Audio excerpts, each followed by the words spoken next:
I know that many of you use these videos to fall asleep, so before you drift off, I thought it would be fun if everyone left a comment letting me know where you're listening from in the world. If you're enjoying the case, don't forget to like and subscribe. Now, get comfy, relax, and let's begin. Mark and Max had been on the road since the early hours of the morning. Their old, rattling van struggled along the narrow back roads winding through the humid Louisiana bayou, where moss-draped cypress trees and ancient oak groves formed a natural cathedral under a twilight sky. The area had a particular hush, as though every branch and vine harbored its own hidden secret, an unspoken invitation into a world of silent mysteries. Although the GPS was generally useful, it was no match for the labyrinthian side streets of New Orleans' outlying neighborhoods. Here, the thick canopy overhead often interfered with reception, and the narrow alleys twisted unpredictably, evoking the sense that roads themselves could rearrange under the moonlight. Mark, who clutched the van's worn leather steering wheel with practiced ease, was used to relying on his intuition rather than technology. By now, he had taken so many side trips and detours that Max's phone, which was attempting to navigate, had practically given up, offering nothing but a spinning icon. "You'd think, with modern satellites, we could find our way," Max grumbled, leaning forward to squint at the dimly lit street sign they were passing. A wrought iron post, rusted from years of enduring the swampy climate, bore only half-legible letters. He gave up with a sigh, placing the phone in his lap. Mark glanced at him with a faint, knowing smile. In a place like this, technology has its limits. Ever notice how every brick and every cobblestone here seems to hold a secret? Max, who had only recently become Mark's assistant, peered out the window at the shifting silhouettes in the distance. Black, twisted branches arching overhead, and the occasional glimmer of swamp water reflecting moonlight. A chill prickled the back of his neck, an odd feeling given the muggy heat. "It's like every abandoned mansion or old cemetery has a ghost story of its own," he replied with a nervous laugh. "The locals talk about haunted plantations, mysterious voodoo rituals, spectral figures roaming the French Quarter at midnight." Mark nodded in quiet agreement, tapping his hand on the steering wheel as the van bumped over a crooked stretch of road. "Exactly. You can feel the weight of New Orleans' history in the air, like the city itself has a soul. Its past is laced with tragedy, mysticism, and secrets. But we're not here for mere stories this time. We're here to see what's really going on." Their destination was the home of a woman named Maria, a local who claimed that something sinister had occupied her house, robbing her of sleep. Ordinarily, Mark's work took him to creaking apartments above storefronts in the French Quarter, or to old estates in the Garden District, where restless spirits were said to wander the ornate halls. But Maria's case was different. Every detail in her plea sounded simultaneously unique and urgent. After more than an hour of weaving through roads lined with century-old live oaks and wrought iron fences, they finally pulled up to their destination, a stately Creole mansion perched on a secluded lane.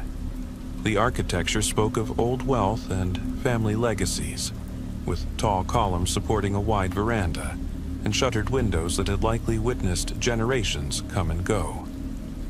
Manicured hedges bordered the property, framing vibrant flower beds reminiscent of an old southern courtyard. A sprawling lawn stretched beyond, adorned with antique statuary, cherubs and angels with faces made mossy by time and climate. Max gaped at the refined elegance. He hadn't expected something so regal out in the countryside. As soon as the van squeaked to a halt, the heavy front door swung open and a woman emerged. Though she appeared poised and graceful, dark circles beneath her eyes betrayed many sleepless nights. She looked to be in her late 40s, although, under kinder circumstances, she might have passed for younger. "Good afternoon, I'm Mark," he greeted warmly as he stepped out, offering a polite nod. "And this is Max, my assistant. You must be Maria." Maria returned the greeting with a weary smile. "Yes, thank you for coming all this way." She regarded them for a moment as though measuring whether they could truly help her, then gestured for them to enter. "Please, come inside. I'm desperate for answers." Inside, the mansion was a tapestry of history and taste. The foyer opened onto gleaming hardwood floors, dark and polished so perfectly that Max could almost see his own reflection as they walked. The walls were lined with an eclectic mix of antiques and modern art, gilded portraits of ancestors alongside contemporary paintings splashed with bold colors. This striking contrast hinted at a lineage that valued tradition while still embracing modern creativity. Overhead, exposed wooden beams stretched across the ceilings, and the soft glow of a large chandelier bathed the space in warm, golden light. Max let out a low whistle of appreciation. "Your home is spectacular. Thank you," Maria said succinctly, though sadness weighed on her voice. "But it's been a nightmare for weeks. I barely sleep at night, footsteps, whispers, sometimes a raspy noise that makes my skin crawl. And when I do manage to drift off, I have these dreams. Or, I'm not even sure if they're dreams. I see myself lying in bed, but I'm completely still, like a lifeless version of me. And there's something in the room watching me." She shuddered, hugging herself as though to hold in her fear. Despite the elegant lines of her face and the meticulous grooming of her hair, she radiated fatigue. Mark, ever observant, crossed the foyer with an air of calm confidence.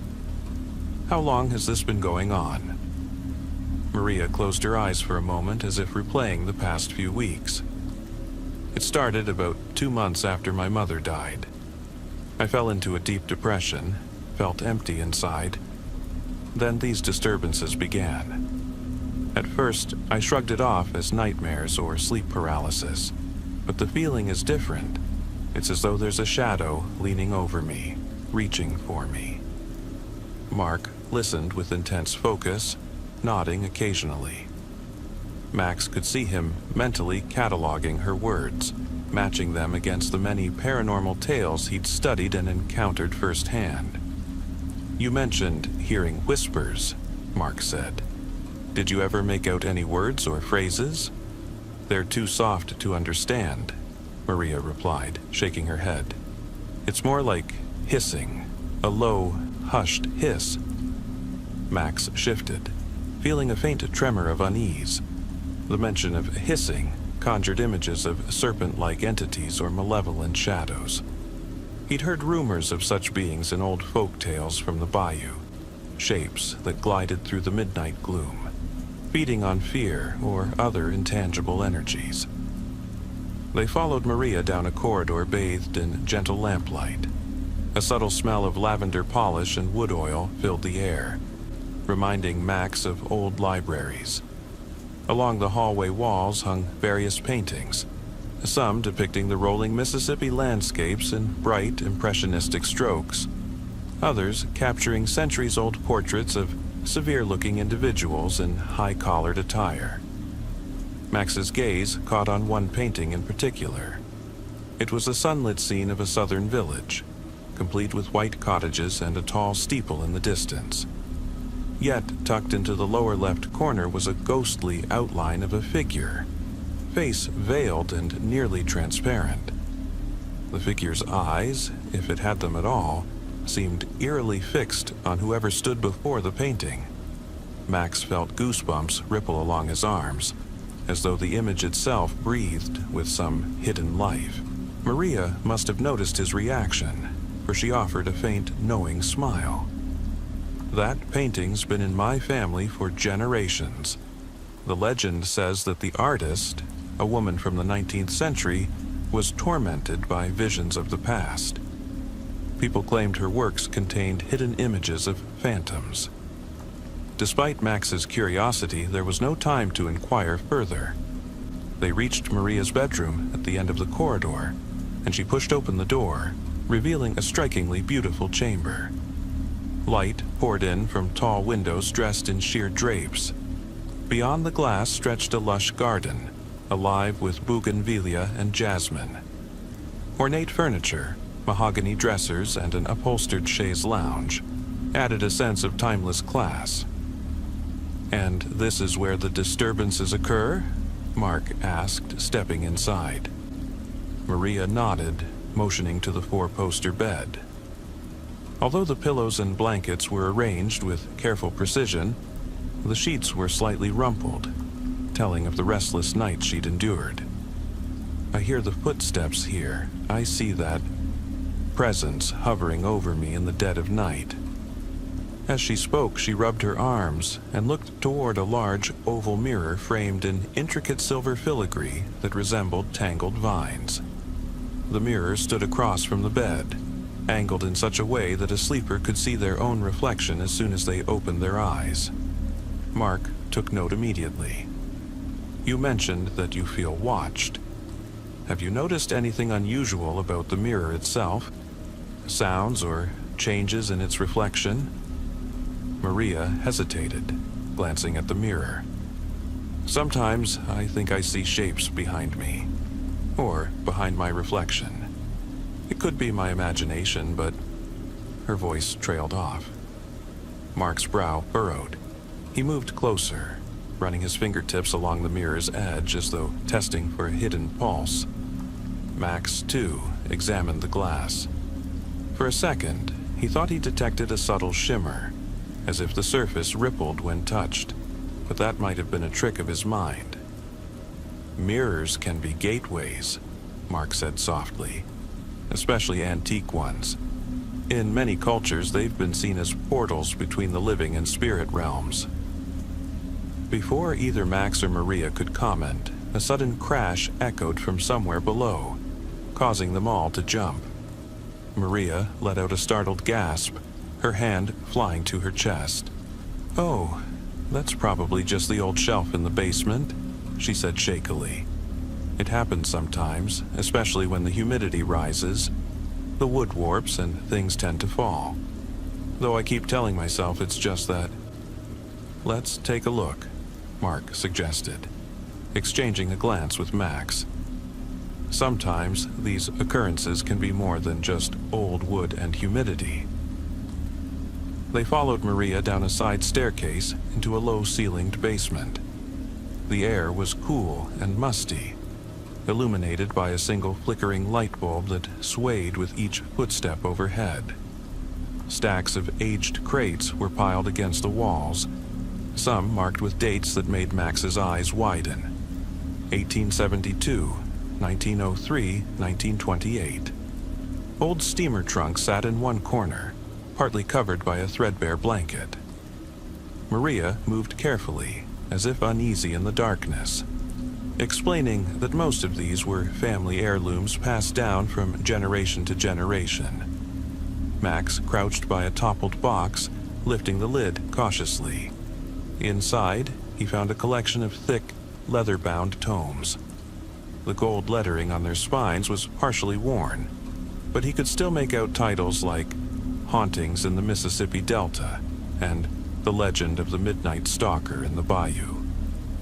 Leaping through the dusty pages, he noticed elaborate sketches of phantom-like creatures, including one that resembled a tall, dark silhouette with elongated limbs and empty eye sockets. "Spooky stuff," Max muttered, showing Mark a page depicting a ghostly hand reaching out from beneath murky swamp water. Maria exhaled, hugging herself a little tighter. "I had forgotten we even had all these books. My grandmother was fascinated by local lore. And these stories might not be just stories," Mark said thoughtfully, closing one of the books and setting it aside.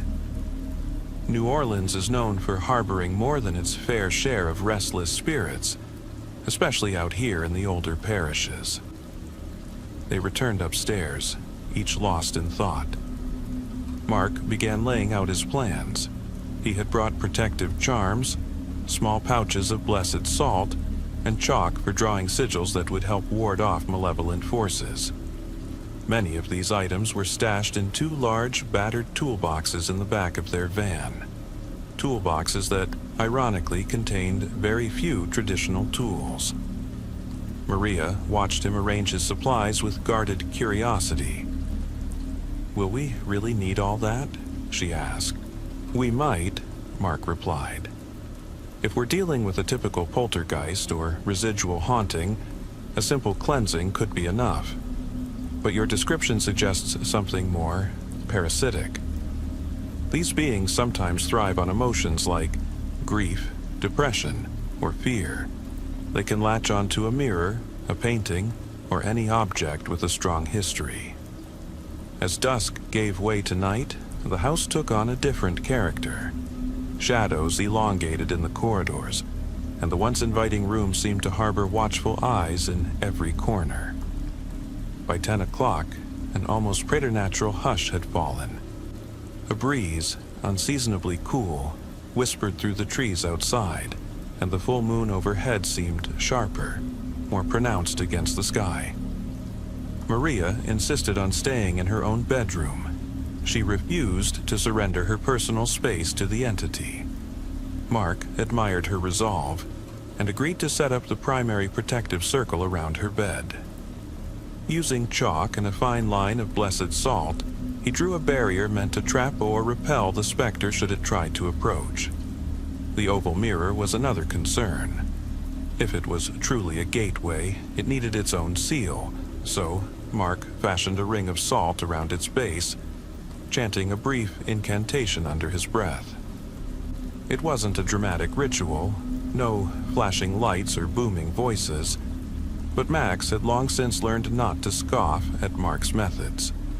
Simple, time-tested practices often worked better than flashy theatrical ones. By 11:30 p.m., the vigil began in earnest.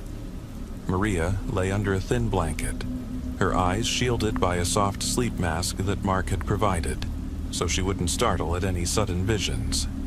Mark stationed himself near the door, flashlight in one hand and a canister of salt in the other, ready to reinforce their barriers if anything tried to slip past. Max, feeling slightly foolish yet determined, wedged himself into an antique wardrobe near the mirror, keeping the door open just enough to see the reflecting glass. He had a handheld camera at the ready, hoping to record any phenomena. The minutes crept by in tense silence, broken only by Maria's measured breathing and the occasional rustle of Max shifting to find a more comfortable position in the cramped wardrobe. Outside, a lone night bird called, its cry echoing through the thick air like a lost spirit. Then, just before midnight, a tangible shift rippled through the atmosphere, like a sudden drop in air pressure. Max felt it first as a prickling sensation on the back of his neck. The hairs on his arms stood on end, and despite the summer heat, an eerie coldness brushed past him. He leaned forward, focusing on the mirror. At first, it was simply his own reflection staring back, tired eyes peeking from the darkness of the wardrobe. Then, within the mirror's depths, a shadow swirled like ink dispersing in water. Max blinked, thinking it might be an illusion caused by the dim lighting.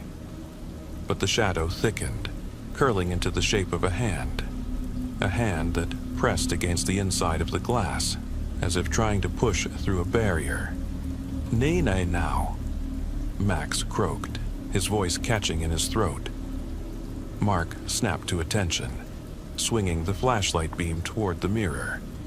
The spectral hand extended further, each elongated digit ending in a sort of claw-like tip.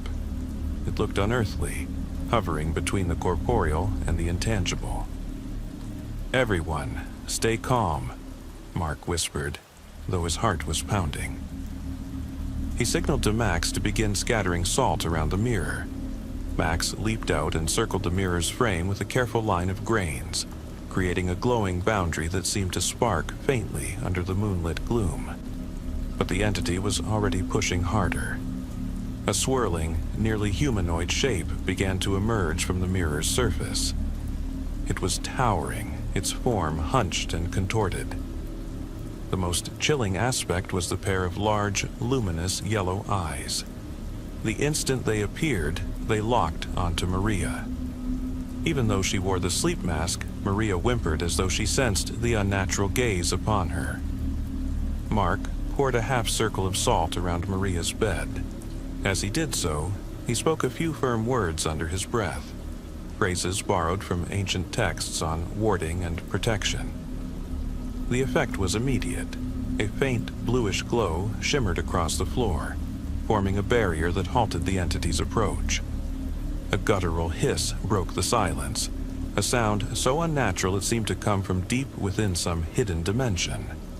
The creature recoiled, then turned its attention to Max, who stood, salt canister in one hand, camera in the other, wide-eyed and vulnerable. Faster than Max would have believed possible, the entity lunged. Its form blurred as it traversed the space between the mirror and the foot of the bed in a heartbeat. Max stumbled back, losing his grip on the camera, which clattered to the floor. Cold terror gripped his chest. He felt something brush against him, like a freezing breeze that cut through both flesh and spirit. Suddenly, Mark yanked Max behind the sturdy doorframe, forcing the specter to crash into the door. The creature's form splintered momentarily, swirling like black mist in a gust of wind, as though it struggled to hold itself together in the physical realm. "Take cover," Mark ordered, voice low but resolute. "It can't hurt us too badly. Entities that feed on fear and dreams rarely have the power to inflict real physical harm, unless they've grown exceptionally strong." Max gulped, trying to steady his breathing. He watched with both horror and fascination as the creature lunged again and again at Mark, each time seeming to pass through empty air before dissipating and reforming. It was like watching a furious spirit try to fight a living shadow. By now, Maria was fully awake, having lifted the sleep mask. She stared at the horrific spectacle, jaw slack with disbelief.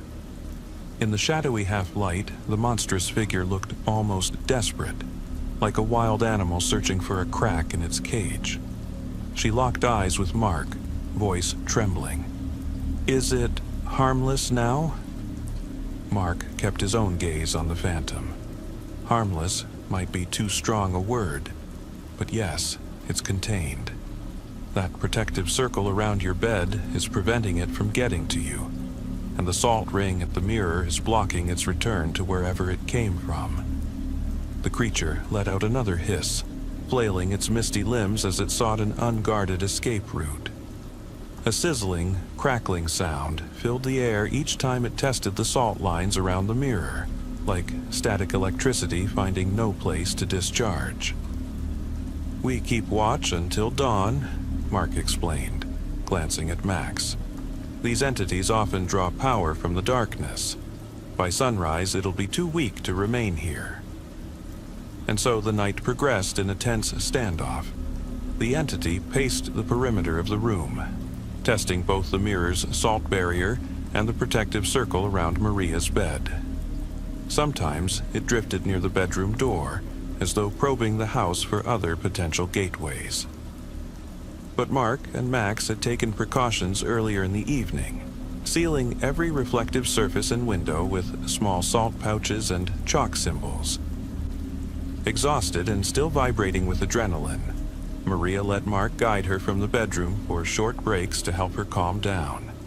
In the kitchen, cozy and rustic with old wooden cupboards and a large farm-style table, Max found herbal tea in one of the cupboards, and Mark brewed it quickly. The aroma of chamomile and lavender filled the air, lending a momentary comfort that contrasted starkly with the supernatural conflict raging upstairs.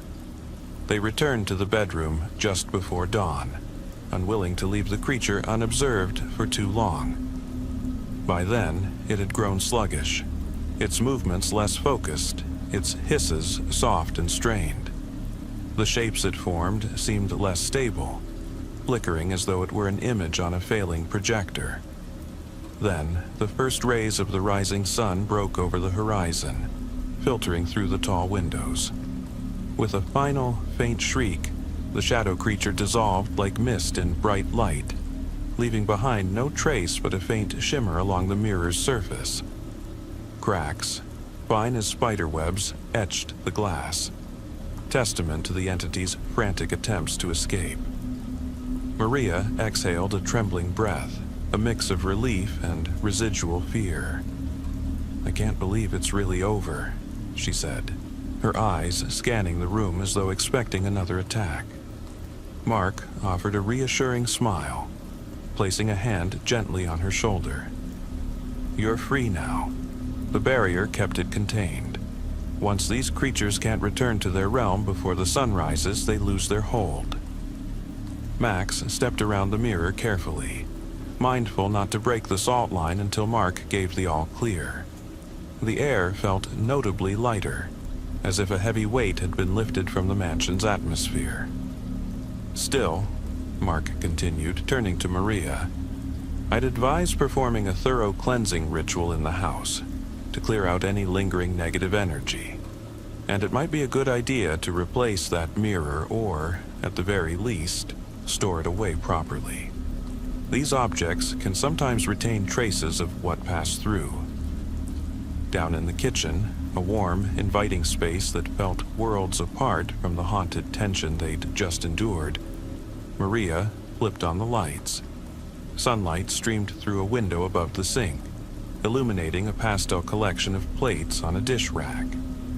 The comforting clatter of cups and plates replaced the haunting hush of the night as Maria prepared a simple breakfast of pancakes and hot coffee, complete with cane syrup and fresh butter.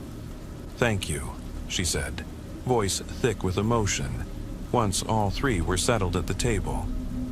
"I truly don't know if I could have survived another night of that presence leeching off my sleep. That's why we're here," Mark replied, voice gentle but firm.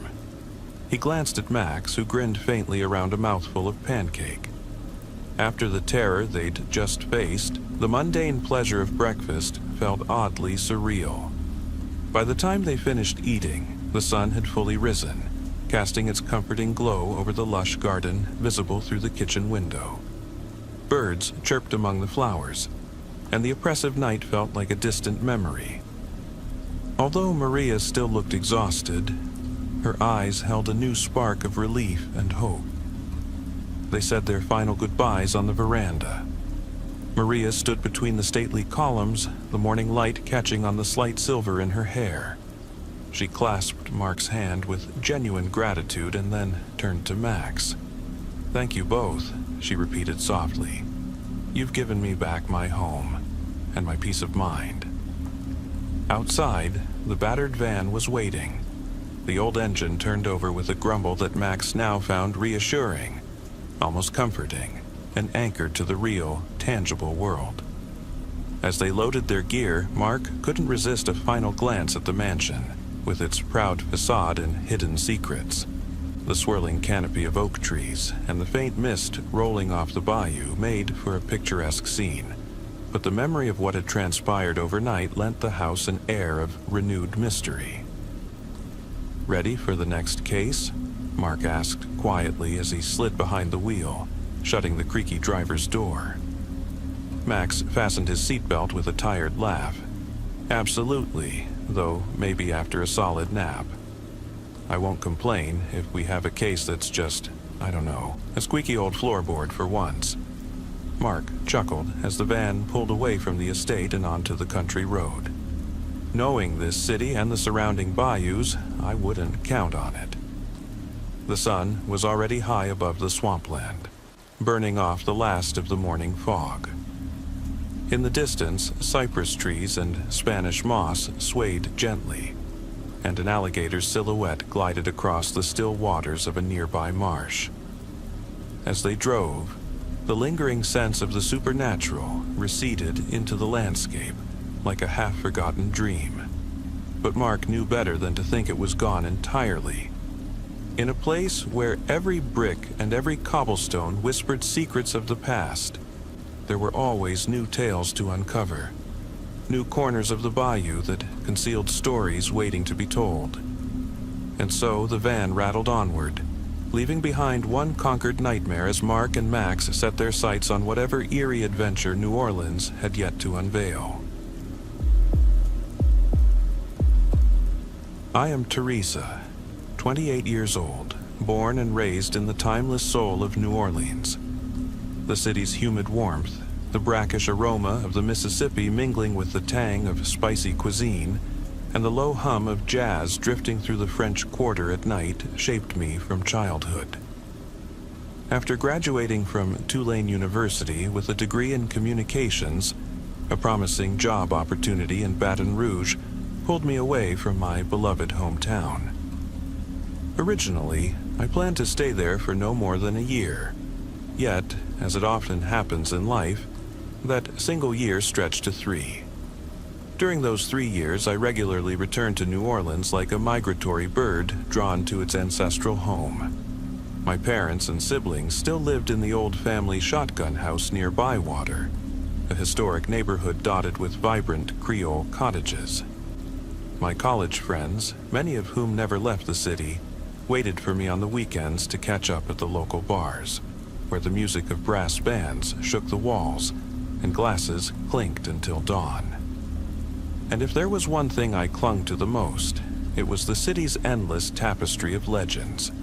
Stories of ghosts, voodoo curses, and lost souls wandering the cobblestone streets. No matter how comfortable my new life in Baton Rouge became, my heart stayed tethered to New Orleans. Every 2 or 3 weeks, I'd pack up my car with small gifts for my family. Fresh pastries from a Baton Rouge bakery, or sometimes dusty old books on Louisiana history I'd find in thrift stores, and make the roughly hour-and-a-half drive down Interstate 10. Yet, it was Highway 90 that truly captivated me. Something about its slower stretches, the cypress trees looming on either side, and the black water creeping close to the roadside made it feel like slipping back in time. I've always enjoyed night drives. There's a certain tranquility in the darkness, a silence broken only by the wheels humming against the asphalt and the occasional hoot of an owl perched in the swamps. For me, those hours were a form of meditation, a chance to organize my thoughts or simply tune in to an old blues station. Little did I know how drastically my perception of night drives would change after one fateful journey. It was close to 2 o'clock in the morning on a particularly moonless night. I had attended a late social event in Baton Rouge, a colleague's farewell dinner, so I left later than usual. The sky was inky black, and not a star was visible behind the heavy clouds. Highway 90 was almost deserted, save for a distant pair of headlights every 20 miles or so. The only illumination came from my car's high beams and the sporadic glimmer of aging streetlights near small towns. As I navigated a gentle curve in the road, I realized the highway was weaving closer to the Mississippi River. It's not unusual to spot stray wisps of fog hovering above the water. This is Louisiana after all. But that night, the fog banks were thicker and more ominous than I had ever seen. Streaks of white vapor clung to the river's surface, shifting as though guided by unseen hands. I was approaching a stretch where the river bends quite sharply, overshadowed by gnarled oaks swathed in Spanish moss. That's when I noticed a peculiar movement on the bank. A misty form, stark against the darkness, gliding toward the road in a single, cohesive mass. It wasn't dissipating into tendrils like normal fog. My instincts pricked at the unnatural sight, and I slowed to a cautious speed. Suddenly, a large, gray-white shape appeared directly in front of my car. Alarmed, I slammed on the brakes. The tires squealed, and my car shuddered to a halt. In that split second, my headlights illuminated something neither solid nor wholly translucent. Its outline was strikingly well defined, like a spectral silhouette with edges too sharp for regular mist. For the briefest moment, I felt it looking at me, or rather, through me. Then, as quickly as it came, it seemed to vanish back into the fog, leaving me shaken and breathless in the middle of the highway. My heart hammered in my chest for what felt like an eternity. Questions ricocheted inside my mind. Was it a trick of the light? A low-hanging cloud reflecting my beams at a strange angle? Logic failed to calm the surge of icy fear that coursed through me. At last, I mustered the courage to drive on, double-checking the rearview mirror every few seconds, half expecting that misty apparition to reappear behind me.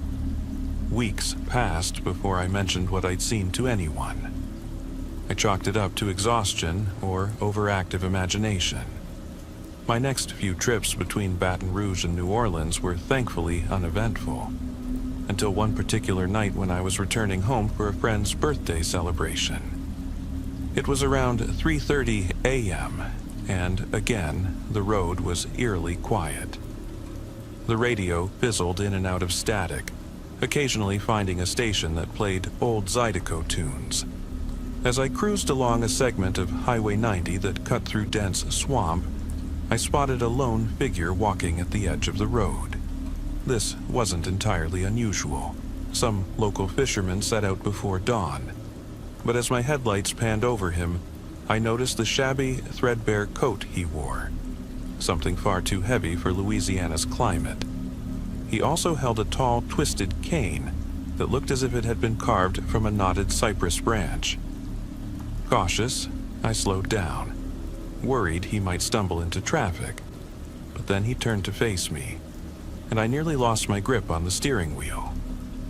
Where his face should have been, there was only shadow and two deep red eyes glowing with an unearthly, malevolent light. The sight of those eyes sent chills rolling up my spine, and an abrupt, suffocating sense of dread seized me. I pressed the gas pedal almost involuntarily, racing past him. My peripheral vision caught the briefest flicker of movement, as if he made a slight motion with his cane, pointing or beckoning in my direction. The memory of those eyes burned itself into my psyche, refusing to fade. No more than 10 miles down the road, a shape materialized again in front of my headlights. This time, it looked like a canine creature, hunched and unnaturally tall, balancing on its hind legs with the same red, glowing eyes. A raw, inexplicable terror shook me. I braced myself, fully expecting an impact, but in the blink of an eye, the creature dissolved into the darkness. My knuckles whitened from gripping the steering wheel, and I prayed silently to every deity I could recall, just to make it to the next lit street without further incident. If the first two encounters felt like surreal nightmares, the third was the one that made me question my entire understanding of reality. By then, I had tried to rationalize the sightings. Perhaps it was stress, or my eyes playing tricks. But nothing could explain away what happened next. Again, I was on Highway 90, heading southwest from Baton Rouge toward New Orleans. It was 2:30 a.m. on a night thick with humidity. I remember the air felt suffocating, as though the atmosphere itself was burdened by something invisible. Not a single car appeared in my rearview mirror for miles. The only company I had was a low buzz from the radio and the rhythmic beat of my heart, which seemed to get louder the closer I got to the river. All at once, my car beeped with a warning. The tire pressure sensor indicated a rapid loss of air. I hoped it was a faulty sensor, but the light persisted. Reluctantly, I pulled over to the side, a place so remote that even the glow of the nearest town's lights was too faint to see. My phone showed no signal, which wasn't entirely surprising in rural Louisiana, but it added to my sense of isolation. I stepped out, immediately greeted by a heavy stillness. The cypress and willow trees stood like silent sentinels, their long branches swaying gently in a breeze I could barely feel. Checking the back right tire with my flashlight, I found it completely flat. I sighed and rummaged for the spare, figuring I could manage the tire change quickly. I'd done it before. That was when I heard it. Heavy footfalls on the pavement behind me, pacing steadily closer. Not a frantic run, but a deliberate, almost menacing rhythm. My flashlight flickered across the asphalt, revealing a tall figure in the distance, too far to discern details, yet close enough to notice an oddly elongated shape. A primordial fear gripped me as I realized it was getting closer with each thudding step. My breath caught, and my limbs felt paralyzed. In a desperate burst of energy, I flung myself into the driver's seat, slammed the door, and locked it. Inside the car, I fumbled with the keys, adrenaline making my hands tremble uncontrollably. The engine stubbornly refused to turn over, as if the battery had died in those few seconds. That's when scratching began at the passenger side door. Light at first, then louder, more deliberate, like someone or something testing the barrier between us. A deep, ragged exhalation followed, so close to the window that I could see the faint cloud of condensation forming on the glass. In that moment, my chest felt tight with claustrophobic terror. I squeezed my eyes shut, praying for the engine to catch. And then, without warning, the car roared to life. I slammed the accelerator, ignoring the horrid thumping of the ruined tire. The car lurched forward, scraping the rim against the asphalt, but I refused to stop for a second look. I sped on, convinced that if I dared glance in the rearview mirror, I'd see those red eyes staring back at me from the darkness. I told no one about my experiences, fearing they'd think I was unraveling under stress. But the encounters gnawed at my psyche, replaying in nightmares that woke me in a cold sweat. Finally, over café au lait and beignets, at a small stand in the French market, I confessed bits and pieces of my story to my close friend, James. He had also spent time commuting between Baton Rouge and New Orleans, and knew how eerie those roads could be in the dead of night. To my utter surprise, James fell silent, a grave look washing over his face. He reached into his backpack and pulled out a worn, leather-bound notebook. Inside were hand-scribbled notes, dated from a couple of years prior. References to seeing a man with a cane and glowing eyes on Highway 90, mentions of a canine-like specter with a similar red gaze, and even bizarre sketches of amorphous fog forming recognizable silhouettes. Reading his entries, I felt a jolt of recognition that made the hair on my arms stand up. Someone else had seen the same horrors and documented them meticulously. When I casually brought up these incidents with locals in certain pockets of New Orleans, an old voodoo supply shop near Rampart Street, a small diner in Treme, or a bar tucked away behind the Marigny, I noticed a recurring pattern of hushed voices and cautious glances. One evening, I ended up chatting with the elderly proprietor of a mom-and-pop grocery store, a corner establishment that had been in his family for generations. When he asked why I looked so preoccupied, I confided in him, carefully, not wanting to sound insane. The old man leaned in, eyes scanning the store to ensure no one else was within earshot, and whispered, "They's old stories about the red-eyed wanderers. Ain't many folks round here like to talk about it, but my grandpappy told me some of them lost souls can't find peace on either side of the grave. They roam the roads and the bayou, and if you see 'em once, they mark you." He spoke of legends older than the city itself.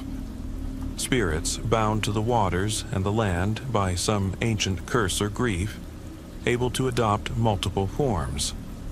Sometimes they appeared as forlorn travelers, other times as shadowy beasts.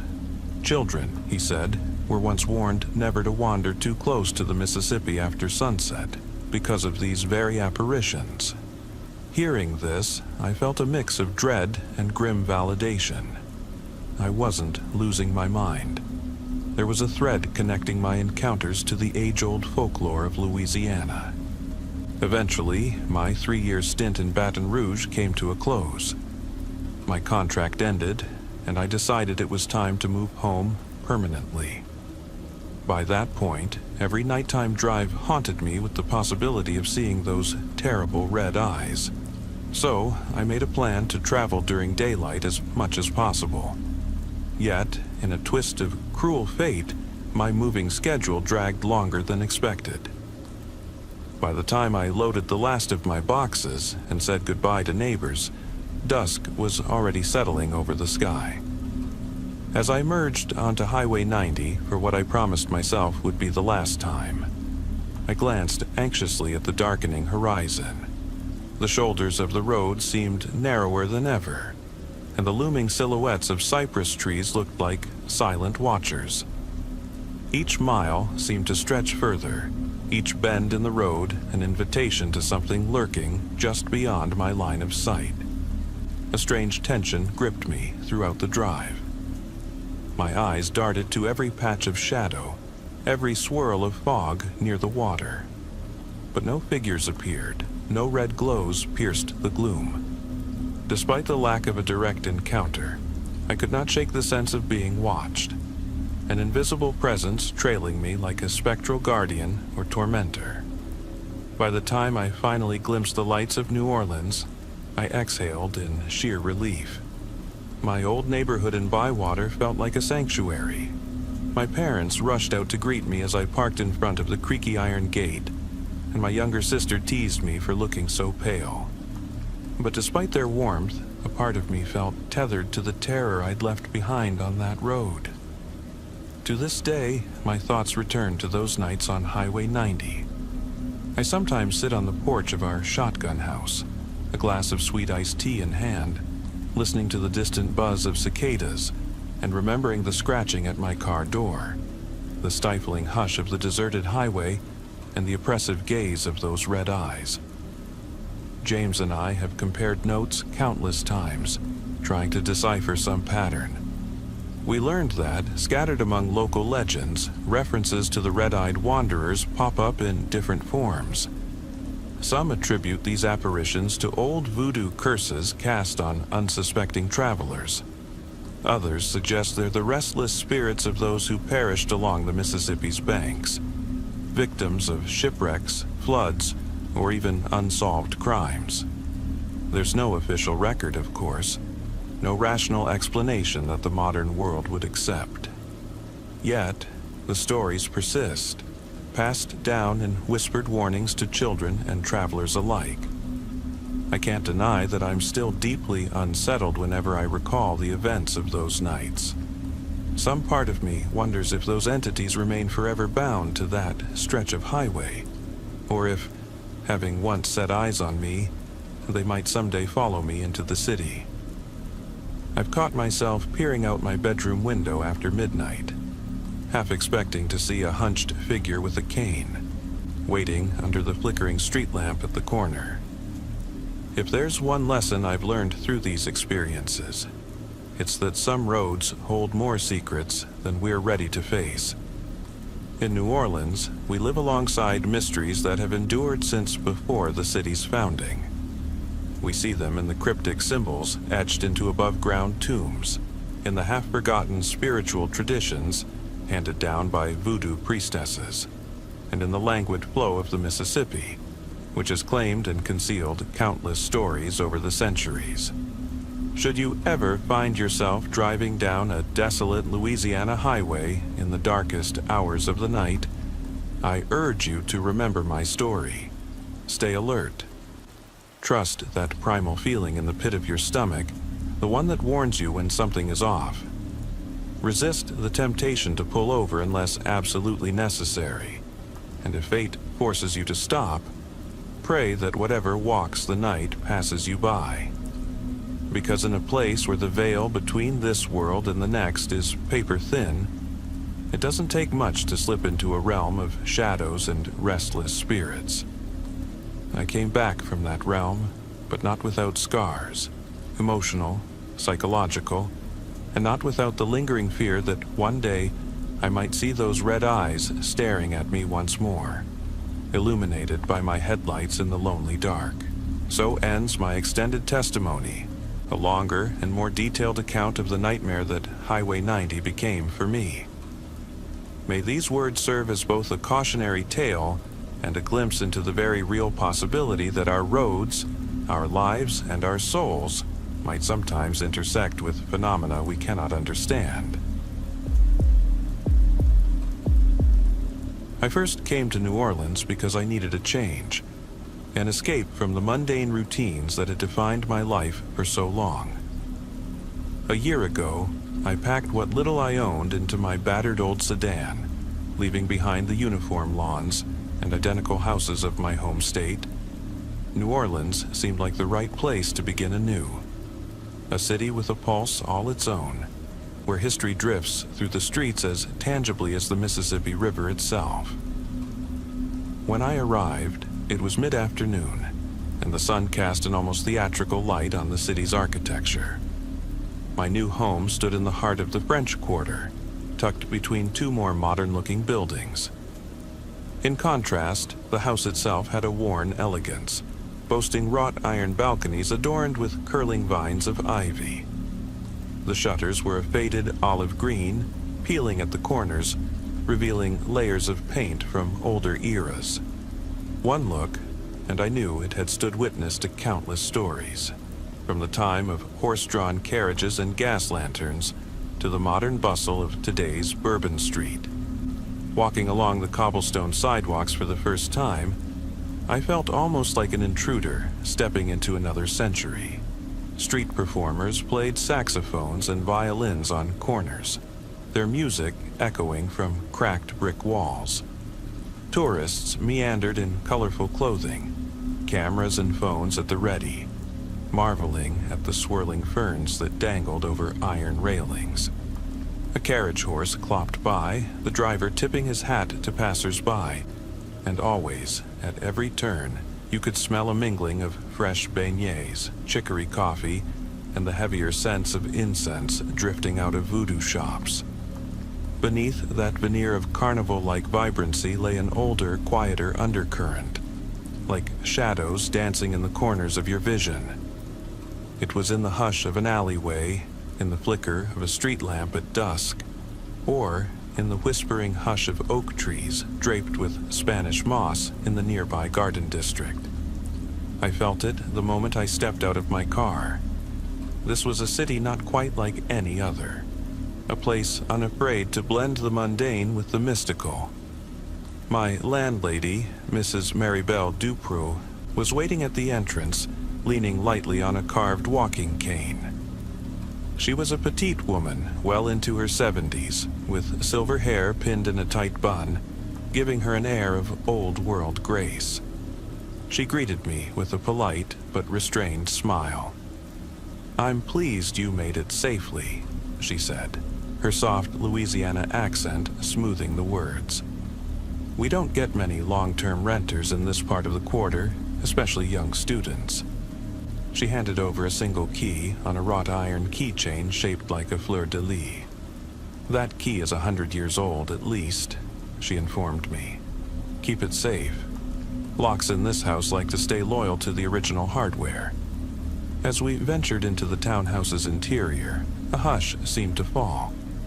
The corridor stretched ahead, the walls lined with faded wallpaper patterned with climbing vines.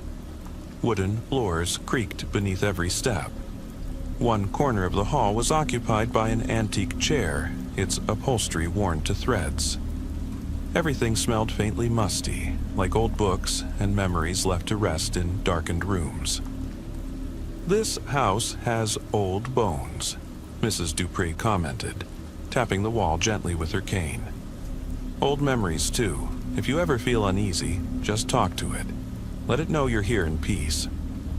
She gave a half laugh, as if it was a joke, but her eyes remained serious.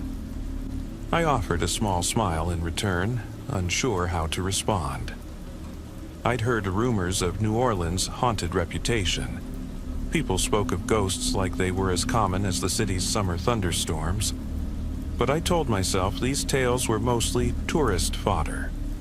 Little did I know, of course, just how literal her warning was. My new apartment occupied the second floor.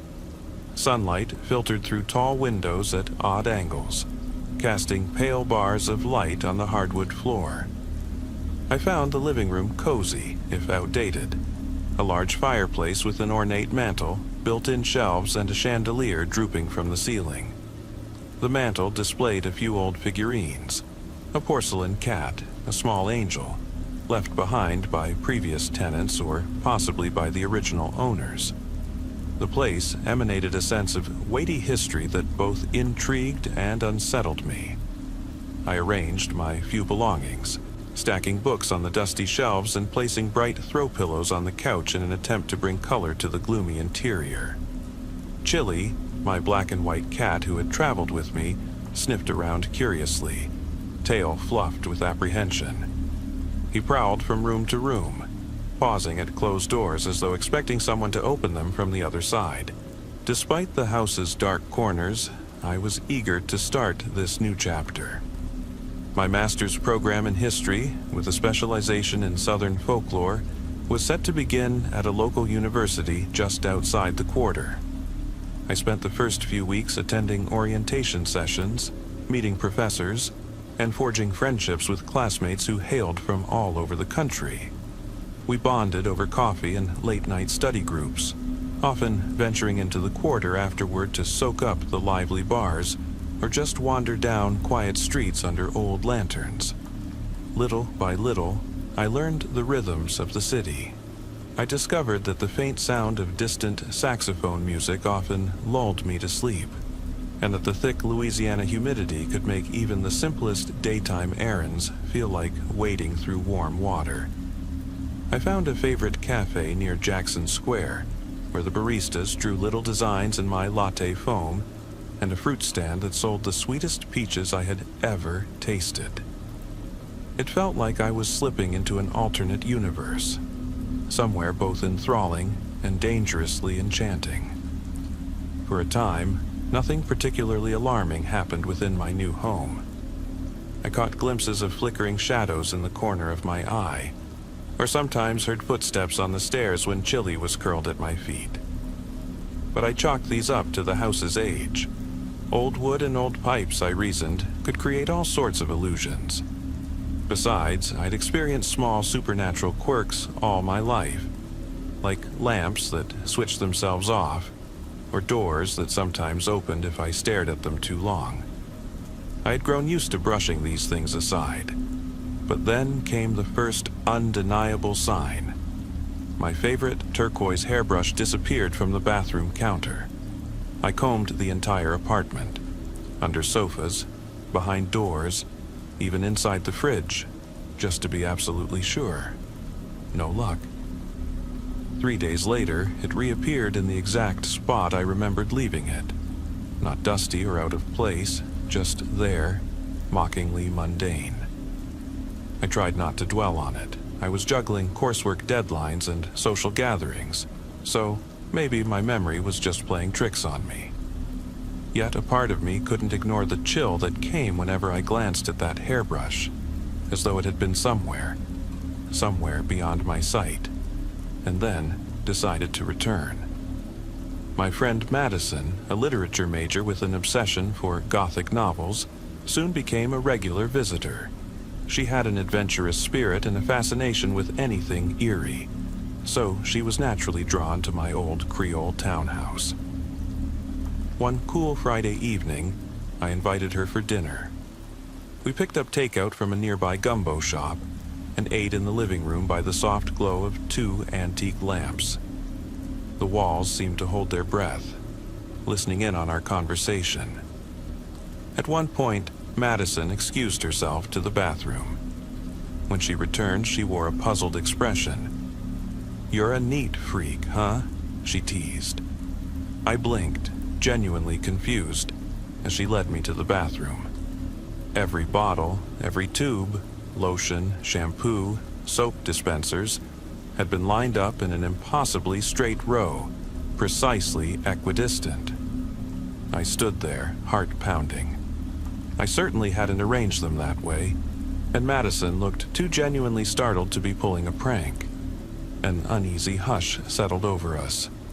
Madison broke the silence with a nervous laugh. "Well," she said, trying to lighten the mood, "at least if the house is haunted, it's tidy." I forced a grin, but the incident clawed at my thoughts long after she left. Over the next few weeks, life became a balancing act. By day, I was buried in research papers and group projects, immersing myself in the labyrinthine archives of Louisiana history. By night, small disturbances at home multiplied. Flickers of light in the halls, faint whispers from the attic, or the sensation of being watched as I walked from one room to another. Chili began spending more time under the bed, occasionally staring at nothing with widened eyes.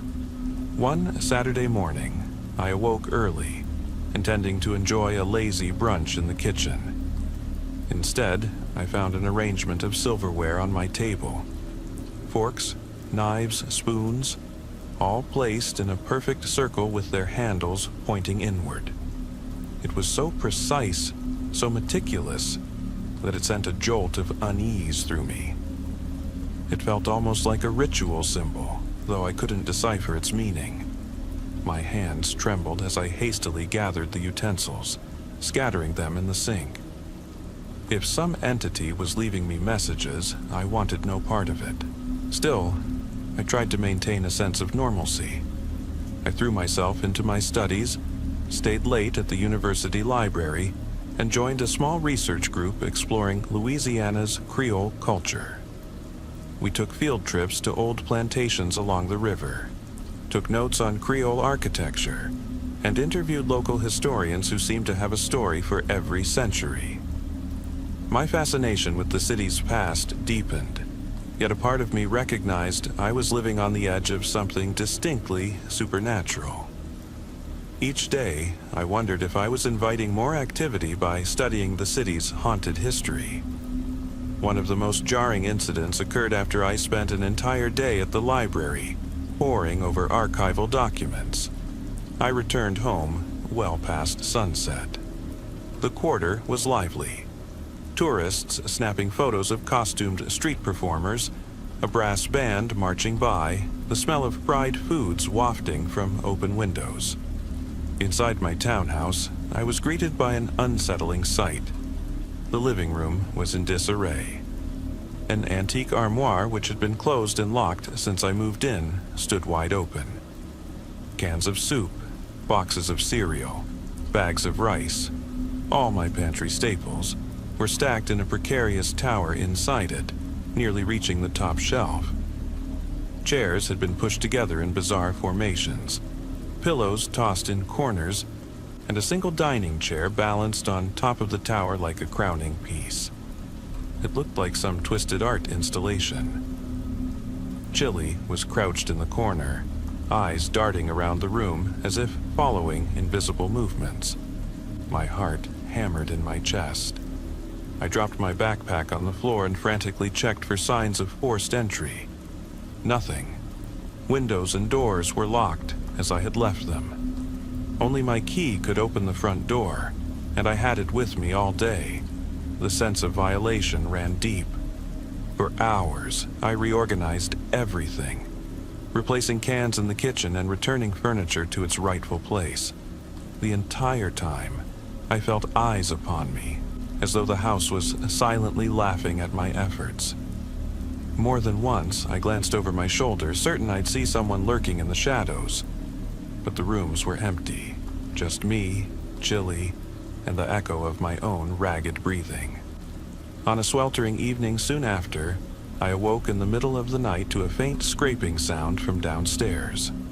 My first thought was to check on Chili, who, by then, had a habit of disappearing when the disturbances flared up. Morning found me slumped on the living room sofa, half dressed and exhausted from a near sleepless night. As I trudged into the kitchen, I froze. Chili lay in a puddle of bright red liquid that shimmered in the early daylight. My mind immediately jumped to the worst conclusion: blood. Panic surged through me, heart pounding so loudly I could barely think. But when I knelt down, gingerly pressing a hand against Chili's fur, I realized it was ketchup. A glance at my refrigerator confirmed the nearly empty bottle, its lid discarded casually on the counter. Chili, trembling but unharmed, looked up at me with wide, frightened eyes. A wave of anger overwhelmed my initial relief. Up until then, the entity's pranks, while unsettling, had been directed at objects and furniture. Now, it had escalated to targeting a living creature, my cat.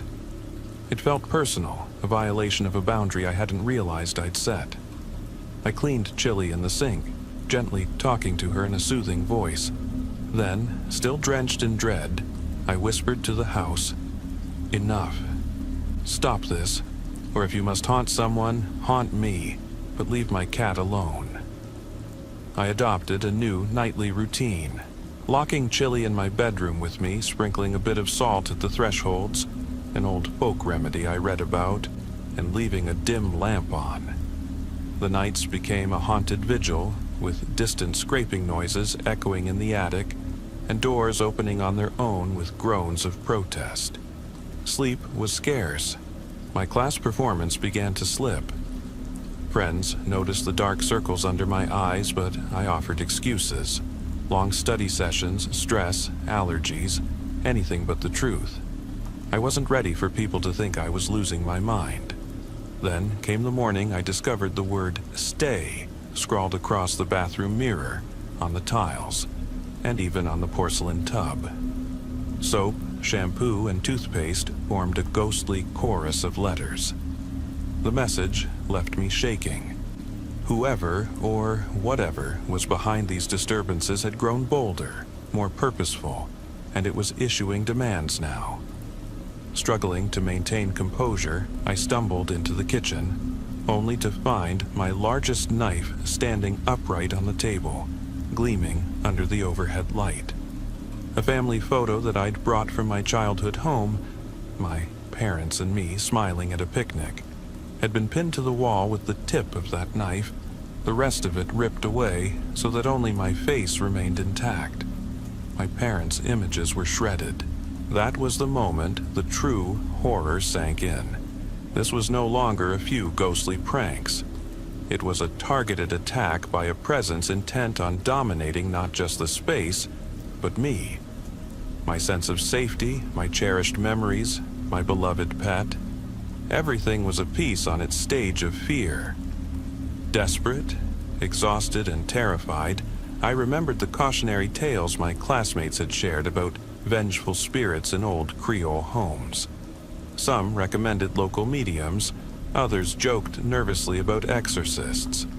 My friend Madison had mentioned a voodoo practitioner, Madame Solange, renowned among students and locals alike.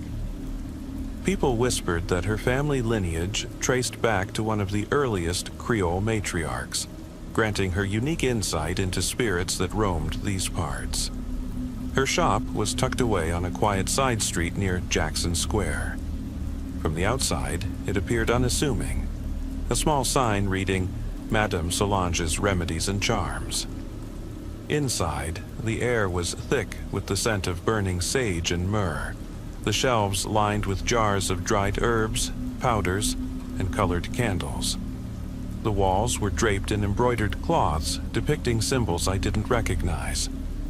Madame Solange herself was seated behind a wooden counter, her braided hair threaded with small charms and beads.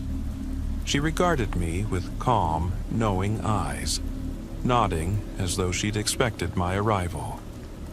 Leading me behind a velvet curtain, she listened intently to my story without the slightest hint of skepticism. "Your house," she said in a measured tone, "has awoken something old. Sometimes these spirits attach themselves to the land or to the objects within it. Other times, they respond to a person, especially someone with a natural sensitivity to the unseen." she recommended a cleansing ritual, burning specific herbs in every room, reciting prayers in both French and English to respect the city's layered spiritual heritage, and leaving an offering, traditionally a small bowl of sweetened water or rum, meant to appease the restless dead. She also advised me to set firm boundaries. "They must know you will not submit," she said. "But be warned, some entities do not part easily from the places they've claimed." I returned home with sage bundles, a carved white candle, and a small vial of protective oil. The moment I stepped inside, an almost electric tension greeted me, as though the house recognized my new resolve. Chili meowed uneasily from the sofa, her green eyes following something I couldn't see. I lit the sage and began walking through each room, smudging the corners where energy often collects. "You do not belong here," I whispered, my voice trembling but firm. "This is my home now. Whatever unrest you feel, be at peace. I offer you release." I repeated variations of these words, remembering to speak them in French when I could, mindful of the city's Creole roots.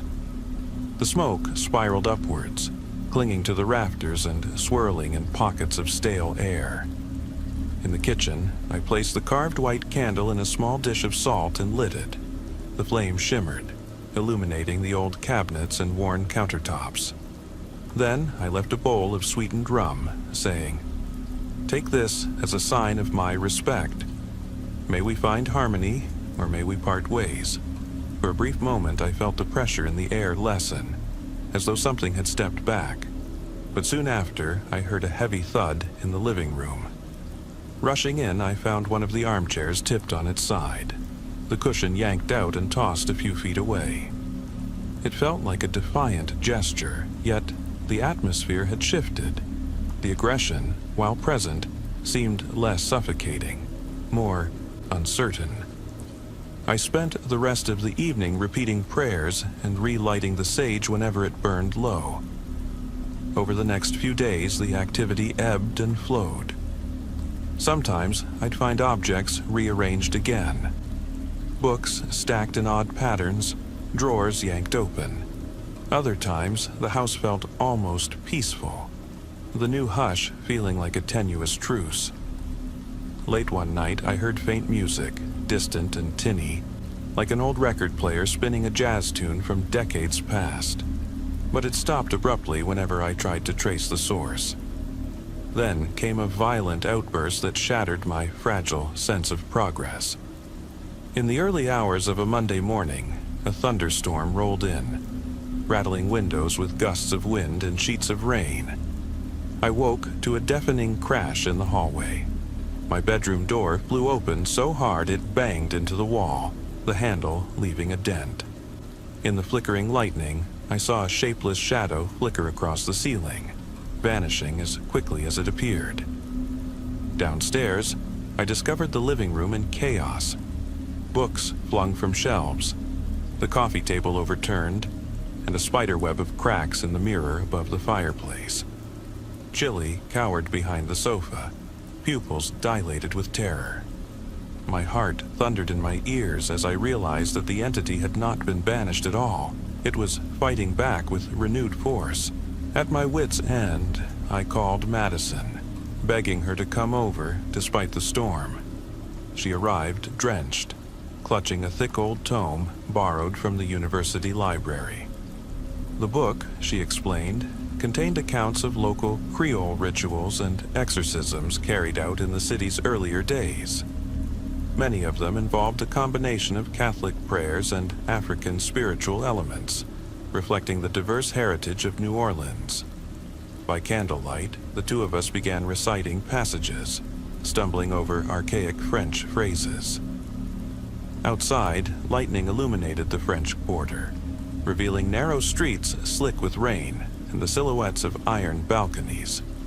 Inside, every flash exposed the ravaged state of my living room, as though we were in the aftermath of a violent invasion. At one point, as we chanted in unison, the entire house seemed to vibrate. A thunderous crack reverberated through the walls, and the chandelier overhead swung wildly. For a moment, I feared the ceiling would cave in, but then, as quickly as it had begun, the tremors subsided. The candle's flames steadied, no longer dancing like they were caught in a wind tunnel. We waited, breath caught in our throats, expecting another surge of destruction. Yet a profound silence fell. Minutes passed, 10, then 20, with no further disturbances. Madison lowered the book, tears of relief shining in her eyes. I sat down, barely managing to keep from collapsing. The storm outside began to ease, and the tension within the house seemed to ebb with it. In the days that followed, life took on a cautious equilibrium. The house remained old and creaky, occasionally producing strange noises in the night, but the overtly hostile manifestations diminished. Jilly emerged from her hiding places more often, though she stayed vigilant, ears perked at the slightest sound. A few times, I still felt a flicker of unease in certain corners, especially the attic, which I'd begun locking from the outside, but nothing as terrifying as before. I visited Madame Solange to thank her and to update her on the situation. She nodded knowingly, reminding me that some entities simply retreat, waiting for the right moment to stir again. Keep practicing your protections, she advised. Show respect, but do not show fear. Fear is the doorway through which they gain strength. Life in New Orleans carried on. The city's calendar of festivals kept everyone buzzing with excitement. Costumed parades filled the streets, brass bands blared at all hours, and spontaneous parties erupted on balconies draped with beads and ribbons. Mardi Gras season arrived in a riot of color and celebration. People danced in the streets under a shower of confetti, sipping daiquiris and cheering as float after float rolled by. For a time, the revelry seemed to chase away the lingering shadows in my life. Still, every so often, I felt the subtle echo of the house's old energy. It was in the hush that descended after midnight, or in the flicker of a candle casting a silhouette that shouldn't quite be there. A soft scraping in the attic. An odd whisper, half heard, as I passed the living room. Each time, I remembered the warnings. Some things lie dormant rather than disappearing entirely. Madison remained a constant support, and we even organized a small study group dedicated to paranormal history. Our goal was to explore how legends had shaped Louisiana's cultural identity. We uncovered tales of restless spirits from antebellum plantations, cryptic sightings in the bayous, and, of course, countless ghost stories from the city's past, the Myrtles plantation, the LaLaurie mansion, and many other infamous locations. With each new discovery, I felt a chill of recognition. I was living in one of those stories, albeit one not yet recorded in any historical archive. These days, the townhouse has fallen into a quieter routine. I still burn sage once a month, walking the halls and corners with whispered prayers. I keep protective talismans near the windows and doorways, small amulets blessed by Madame Solange or found at local voodoo shops. Jilly, more comfortable than ever, stretches out in warm patches of sunlight without trembling at every sound. In quieter moments, though, I can't forget what happened. When the wind rattles the shutters late at night, I remember the time my living room was turned upside down by an invisible force.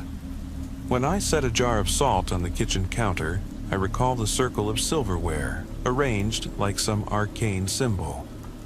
The memory of Chili lying in a pool of ketchup, trembling in fear, is impossible to erase. From the outside, my life probably looks normal. I attend classes, write papers, meet friends for coffee, and occasionally join the crowds on Bourbon Street to listen to jazz or sample local cuisine.